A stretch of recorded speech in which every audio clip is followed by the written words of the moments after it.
बिस्मिल्लाहिर्रहमानिर्रहीम। Hello everyone, मैं doctor Tanveer Arshad Chaudhary हूँ। जैसा कि हमारे तमाम viewers, follower, patient, friends and families जानते हैं कि हमने हमेशा नॉलेजेबल एक्टिविटी करने की कोशिश की है और हमने हमेशा कोशिश की है कि जितने भी हमारे व्यूअर्स हैं उनको हेल्थ के हवाले से आसान अल्फाज के अंदर एजुकेट किया जाए, ताकि उनको पता चले कि जो भी उनके हेल्थ के हवाले से इश्यूज़ होते हैं वो किस तरह एड्रेस किए जाते हैं और उन्होंने किस तरह पे जाके कौन सी कंसल्टेशन के अंदर जाके अपना वो मसला अपना हल करवाना होता है। आज हम बात करेंगे कि वाइटल साइन क्या होते हैं। जब भी कोई पेशेंट किसी भी क्लिनिकल ट्रायल में जाता है तो सबसे पहले किसी हॉस्पिटल की इमरजेंसी में जाएं या किसी प्राइवेट क्लिनिक पे जाएं या किसी कंसल्टेंट के पास अगर आप जाते हैं तो ऐसी सूरत हाल में वो जाते ही आपका जो है ना वो वाइटल साइन लेते हैं। अब वाइटल साइन में हमारी 4-5 चीज़ें होती हैं जिसको हम प्रॉपरली देखते हैं। फ़र्स्ट ऑफ़ ऑल तो हमने देखना होता है कि आपकी जो बॉडी का टेम्परेचर है वो क्या है। फिर इस तरह हमने आपका हार्ट रेट देखना होता है, पल्स रेट देखना होता है। इसी तरह हमने अपनी आपका रेस्पिरेशन रेट देखना होता है और इस तरह जो है वो आपका ब्लड प्रेशर चेक करना होता है। लेकिन चूँकि आज के दौर के अंदर जहाँ पे हमारी जो पॉपुलेशन है उसकी तकरीबन 50 to 60% लोग जो ओवरवेट हैं और इसकी वजह से जो है वो उनका ब्लड प्रेशर हाई रहता है, उनके शुगर के मसाइल होते हैं, या वो डायबिटीज़ पेशेंट होते हैं या प्री डायबिटिक होते हैं या हाइपरटेंशन के पेशेंट होते हैं या हाइपरटेंशन के करीब होते हैं। तो ऐसी सूरत हाल में जब भी पेशेंट हमारे क्लिनिकल ट्रायल में आता है या किसी भी हॉस्पिटल की इमरजेंसी में जाता है या किसी भी प्राइवेट सेटअप पे जाता है, तो आज के दौर में जो हम वाइटल साइन लेते हैं उसमें हम उसका बीपी भी देखते हैं, हम उसकी ब्लड शुगर का लेवल भी देखते हैं, उसका वेट भी देखते हैं, उसकी हाइट भी देखते हैं और उसकी वेस्ट का भी पूछते हैं। तो ये सारी चीज़ें जो है वो हम उसको अपने पैड पे नोट करते हैं और उसके बाद फिर पेशेंट की अगली सिचुएशन के ऊपर जाते हैं। आज का असल में मौजू ये था कि सैचुरेशन जो है वो किस तरह हम उसको मेजरमेंट उसकी किस तरह करते हैं या देखते कैसे हैं, और ऑक्सीजन जो है उसका मेरी बॉडी में रोल क्या होता है। हमारे पास आजकल क्लिनिकल ट्रायल के अंदर चूँकि जिद्दत आ चुकी है टेक्नोलॉजी की वजह से, तो हमारे पास ये एक पल्स ऑक्सीमीटर होता है, सेम लाइक दिस। तो इसको जब हम आपके लगाते हैं किसी भी फिंगर्स के ऊपर, तो इस फिंगर के ऊपर लगाने के बाद इसके अंदर से हम 2-3 चीज़ें देखते हैं कि जब भी हमने इसको लगाने के बाद हमने पेशेंट को यह कहा कि आप रिलैक्स हो के सांस लें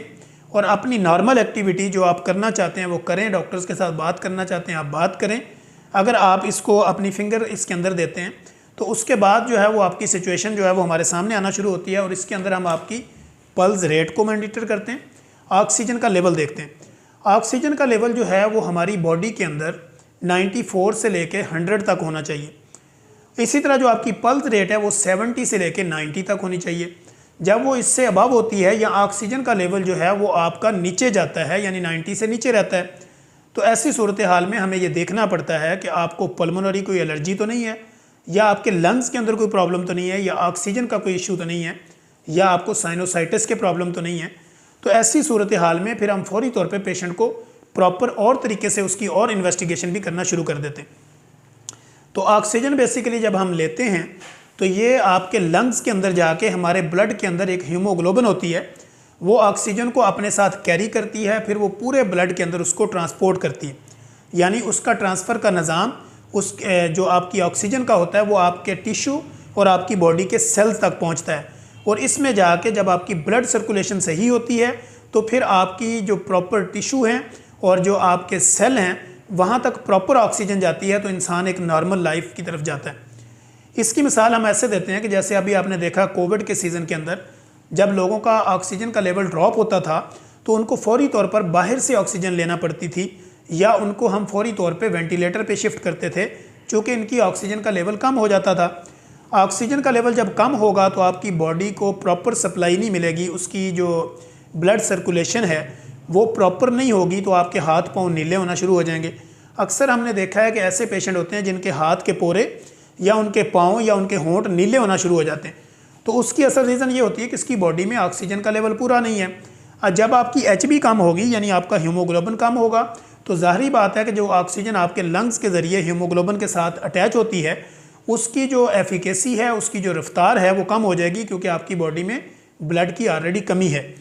तो वाइटल साइन जब हम लेते हैं तो आज के दौर में हम उसमें आपका बॉडी टेम्परेचर देखते हैं, इसी तरह हम आपका पल्स रेट लेते हैं, ऑक्सीजन का लेवल देखते हैं, फिर उसके साथ हम आपका हार्ट रेट लेते हैं, ब्लड प्रेशर चेक करते हैं, और साथ में जो है वो हम आपकी ब्लड शुगर को देखते हैं, वेट देते हैं और आपकी वेस्ट का पूछते हैं। ये चीज़ें जब हम अपने क्लिनिकल ट्रायल में पेशेंट से पूछते हैं तो पेशेंट हमें कहता है डॉक्टर साहब मुझे इनमें से कोई मसला नहीं है, मुझे ब्लड प्रेशर भी नहीं है, मुझे शुगर भी नहीं है और मैंने ये कुछ भी चेक नहीं करवाना, मुझे वहम पड़ जाएगा।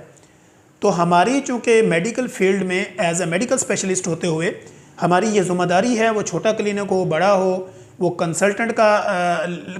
लेवल का क्लिनिक हो या इमरजेंसी हो या कोई फ्री क्लिनिकल डिस्पेंसरी हो, ऐसी सूरत हाल में जब भी पेशेंट किसी भी नॉर्मल सिम्टम के साथ आपके पास आए तो उसकी सेचुरेशन लेना लाजमी है, यानी उसका टेम्परेचर चेक करना, उसका पल्स रेट लेना, ऑक्सीजन का लेवल देखना और फिर जाके उसकी मेडिकेशन करना। तो हम इंशाल्लाह कोशिश करेंगे कि अपने नेक्स्ट एपिसोड के अंदर एक नई इन्फॉर्मेटिव वीडियो के साथ दोबारा हाज़िर होंगे। तब तक के लिए इजाज़त दीजिए। अल्लाह हाफिज़।